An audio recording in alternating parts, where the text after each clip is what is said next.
Baik, assalamualaikum warahmatullahi wabarakatuh dan selamat malam dan halo teman-teman, kembali lagi bersama saya di channel Rifki Arya Putra Riyadi.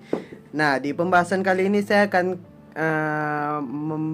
membagikan lagi tentang video pembelajaran pengetahuan untuk kita semua, dimana kali ini kita kembali membahas unsur intrinsik kembali, tapi lebih berfokus kepada unsur intrinsik yang ada di puisi, dimana pada video sebelumnya itu dibahas secara gambaran besarnya saja ya. Nah, kalau di sini ini dikhususkan ke dalam 3 unsur intrinsik, yaitu tema, amanat, dan juga gaya bahasa. Nah, tapi di sini kita lebih fokus ke gaya bahasa yang dimana menggunakan teori para ahli. Dan kalau kalian penasaran siapa itu ahli ya, silahkan tonton video ini sampai habis dan jangan lupa klik subscribe, like, comment, and share video ini ke teman-teman kalian agar aku makin semangat membuat videonya dan membagikan ilmu-ilmu juga yang menjadi amal jariah untuk kita semua. Dan yang terakhir, aku menggunakan kembali mengingatkan video ini berdasarkan pemahaman aku dan juga teori yang aku gunakan berdasarkan pemahaman aku pada penelitian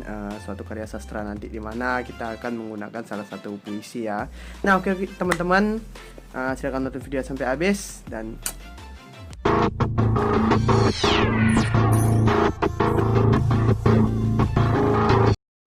nah baik yaitu kita membahas unsur intrinsik puisi berupa kajian tema, amanat, dan gaya bahasa dalam puisi berjudul Bidadari Impian dengan menggunakan teori Tarigan yang berfokus pada macam-macam gaya bahasa. Yang pertama yaitu pengertian tema. Menurut Tarigan sendiri pada tahun 1993 halaman 125 mengemukakan bahwa tema adalah pandangan hidup yang tertentu atau perasaan tertentu mengenai kehidupan atau rangkaian nilai-nilai tertentu yang membentuk atau membangun dasar serta gagasan utama dari suatu karya sastra. Nah, menurut Ensiklopedia Sastra Indonesia sendiri, pengertian tema adalah setiap gagasan, ide, pokok, ataupun pokok persoalan yang digunakan sebagai dasar atau landasan pembuatan cerita. Nah, tema adalah gagasan utama atau ide besar yang mewakili keseluruhan pokok pembahasan dalam puisi menurut Samosir tahun 2013 pada bukunya halaman 13. Nah, jadi saya simpulkan di sini, tema adalah suatu ide yang bisa didapatkan melalui isi keseluruhan puisi dan melalui pandangan sang penulis. Selain itu, di dalam tema juga ada subtema, di mana artinya subtema adalah tema yang terdapat pada setiap baitnya. Adapun cara menentukan tema antara lain, yang pertama membaca keseluruhan isinya. Nah, jadi yang pertama itu kita dapat membaca seluruh isi dari puisi tersebut. Baru yang kedua yaitu memperhatikan unsur-unsur yang ada pada puisi tersebut seperti amanat, gaya bahasanya, penggunaan diksi, dan juga yang lainnya. Lalu yang ketiga dapat menggunakan beberapa teori sastra seperti menggunakan teori struktural genetik, ada di video pembahasan saya sebelumnya. Di sana juga sangat lengkap saya bahas mengenai struktural genetik. Lalu bisa melalui teori mimetik ataupun struktural saja. Nah, macam-macam teman-teman. Lalu yang terakhir yaitu membaca atau mengulang kembali puisi dan memperhatikan penggunaan kata. Nah, jadi ini berfokus pada diksi ya. Nah, dari diksi-diksi itu kita dapat mengetahui tema-tema yang ada dan hanya berfokus mencari sub-sub temanya. Nah, lalu kita lanjut yang kedua, pengertian amanat.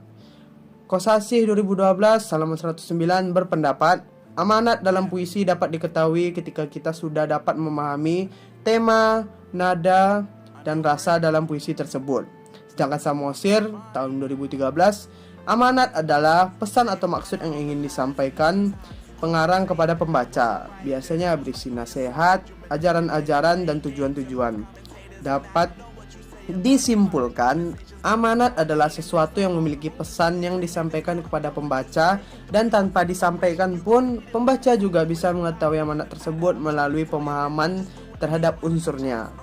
Amanat dibagi dua, yaitu bisa disampaikan secara tersurat atau tersirat. Dalam menentukan amanat, kita harus memahami kata yang ada pada puisi dan menyimpulkannya berdasarkan pendapat kita. Nah, jadi amanat itu juga bisa teman-teman. Nah, ini yang baru nih, dijumpai pada setiap bait puisi ataupun lariknya ya. Nah, kita lanjut ke yang ketiga, yaitu poinnya ya. Pengertian gaya bahasa. Nah, di sini berdasarkan teori Tarigan tahun 2013 halaman 4, gaya bahasa adalah bahasa indah yang digunakan untuk meningkatkan efek dengan jalan memperkenalkan serta membandingkan suatu benda atau hal tertentu dengan benda atau hal lain yang lebih umum. Nah, Tarigan sendiri membagi gaya bahasa menjadi 4 bagian, yaitu ada gaya bahasa perbandingan, gaya bahasa pertentangan, gaya bahasa pertautan, gaya bahasa perulangan. Nah, adapun gaya bahasa tersebut terbagi lagi menjadi beberapa di antaranya nih teman-teman. Yang pertama, gaya bahasa perbandingan itu mencakup gaya bahasa personifikasi, lalu metafora, lalu perumpamaan, ada alegori, antitesis, paloenasme, dan juga perifrasis.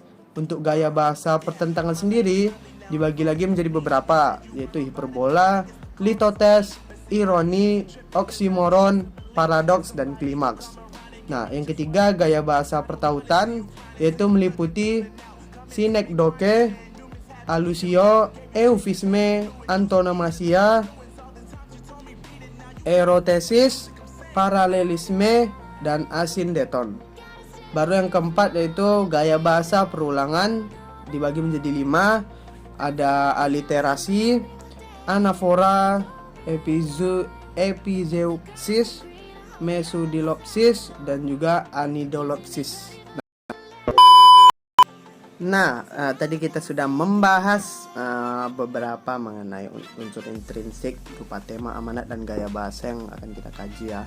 Nah, di sini saya akan menerapkan teori Tarigan untuk meneliti unsur intrinsik pada sebuah objek karya sastra, yaitu puisi berjudul Bidadari Impian. Nah, di mana kita akan mencari tahu tema dari puisi tersebut, amanat, serta gaya bahasa berdasarkan teori dari Tarigan itu ya.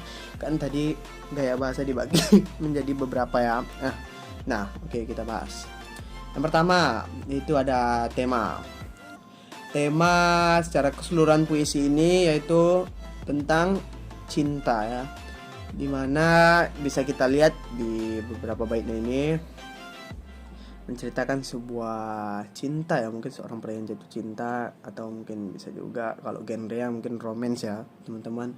Tapi untuk tema keseluruhannya itu tentang cinta ya. Nah, sedangkan untuk beberapa subtema dapat dilihat dari bait-bait berikut. Contohnya pada bait pertama menceritakan tema mimpi seorang pria, atau bisa juga harapan seorang pria jatuh cinta kepada seseorang yang begitu cantik bagi bidadari ya. Kalau mimpi seorang pria itu bisa dilihat pada lari, mungkin itu hanya impian tapi mungkin juga realita. Nah, kalau untuk jatuh cinta kepada seseorang itu dari semua baitnya, dimana seorang pria itu jatuh cinta kepada bidadari dan bermimpi tidak bisa mungkin mendapatkannya, hanya impian ya teman-teman. Nah, untuk bait kedua bisa dilihat di sini. Temanya itu ada kecantikan seorang wanita, perilaku yang lemah lembut, kasih sayang seseorang, dan juga kagumnya seorang pria pada wanita yang menawan. Nah, untuk kecantikan seorang wanita yaitu ditunjukkan pada lari, parasmu begitu menawan. Dan juga untuk perilaku yang lemah lembut ditunjukkan pada pesonamu yang penuh karisma serta jiwamu yang sebening embun pagi. Nah, terus dari semua bait itu didapatkan tema yaitu kagumnya seorang pria pada wanita yang menawan ya. Nah, untuk bait yang ketiga yaitu ada temanya, subtemanya menurut saya itu ada keinginan yang ingin terwujud. Lalu ada perkataan wanita yang bisa menyejukkan hati seseorang. Keinginan yang ingin terwujud itu dapat dilihat pada kuharap engkau benar adanya, di mana pria ini berharap bidadari itu benar adanya ya kan, untuk mendampingi diri dia. Lalu perkataan wanita yang bisa menyejukkan hati seseorang, di mana tutur katamu lari tersebut, tutur katamu terdengar merdu, di mana kata-kata dia tidak menyakiti hati seseorang. Nah, kita lanjut ke poin yang kedua, amanat. Di sini terdapat juga beberapa amanat tersurat dan tersirat. Nah, kalau amanat tersuratnya pada bait 2, di mana menyampaikan pesan bahwa kita harus menjadi seseorang dengan hati yang lembut dan senantiasa berbuat baik melalui kebaikan hati kita. Nah, makna tersuratnya itu tertulis pada lari, hatimu seputih salju dan jiwamu sebening embun pagi. Nah, untuk bait ketiga yaitu menyampaikan bahwa dalam bertutur kata kita harus berhati-hati agar tidak menyakiti hati siapapun dan melalui kata-kata itu kita mampu menyenangkan hati seseorang ya. Dapat dilihat pada bait ketiga, dilari tutur katamu terdengar merdu ya, bagai embun penyejuk kalbu. Nah, kalau untuk makna tersiratnya yang tidak tertulis menurut saya yaitu janganlah terlalu jatuh cinta pada seseorang. Jika kamu memang mencintai dia seperti dia memiliki semuanya, ubahlah diri kita ini menjadi baik terlebih dahulu supaya mendapatkan yang baik dengan cara yang baik pula. Nah, jadi saya berkreatif pula nih teman-teman. Nah, kita lanjut yang ketiga, gaya bahasa. Beberapa majas atau gaya bahasa yang digunakan berdasarkan teori Tarigan antara lain pada puisi ini yaitu yang pertama ada majas hiperbola, adalah gaya bahasa yang lebih-lebihkan pengungkapannya. Pada puisi ini terdapat pada bait ini yang pertama ya. Nah, dimana semuanya baitnya itu seperti dilebih-lebihkan. Pada seorang wanita itu seperti bidadari itu sudah termasuk ya teman-teman. Nah, lalu yang kedua yaitu ada majas klimak, adalah sejenis gaya bahasa yang berupa susunan ungkapan yang semakin lama semakin mengandung penekanan. Terlihat jelas pada puisi ini ya, terdapat pada setiap bait di puisi ini di mana penulis semakin menekankan keistimewaan dari sang bidadari, mulai dari impian dari seorang pria tadi yang berharap bidadari ada, terus membayangkannya betapa cantiknya bidadari itu melalui jiwa, perbuatan, dan bahkan kata-katanya sendiri ya. Nah, terus majas yang terakhir yaitu ada majas antonomasia. Antonomasia adalah semacam gaya bahasa yang merupakan bentuk khusus dari sinekdoke yang berupa pemakaian sebuah epitet untuk menggantikan nama diri atau gelar resmi atau jabatan untuk menggantikan nama diri. Pada puisi ini yang jelas ya, kata wanita dimana diganti menjadi bidadari, dimana wanita itu kan identitas dari seseorang yang berjenis kelamin wanita diganti menjadi bidadari yang tidak jauh berbeda ya.